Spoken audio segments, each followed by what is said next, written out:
Hello friend, দেখো আজকে ঘরে বিরিয়ানি করেছি, তাই তোমাদের কাছে একটু শেয়ার করব। গ্যাসে অবশ্য অতটা এই আটাটা না ভালো হয় না। যদি এটা উনুনে করা যায় খুব সুন্দর, একদম পুরো রুটির মতন করা হয়ে যায়। গ্যাসে অতটা হয় না, দেখা যাক কেন।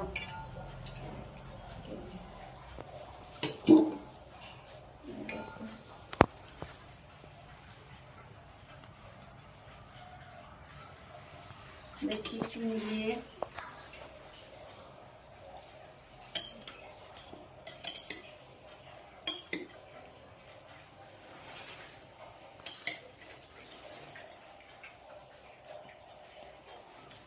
কেমন হয়েছে বিরিয়ানিটা তোমরা একটু লাইক করে বলবে, মতলব কমেন্ট করে বলবে। সরি, রেস্টুরেন্টে খাওয়ার চেয়ে ঘরে বসে করলে সব পুরো ফ্যামিলির লোক পেট ভরে খেতে পারবে, আর রেস্টুরেন্টের চেয়ে খেতেও যথেষ্ট টেস্টি হয়। Bye bye.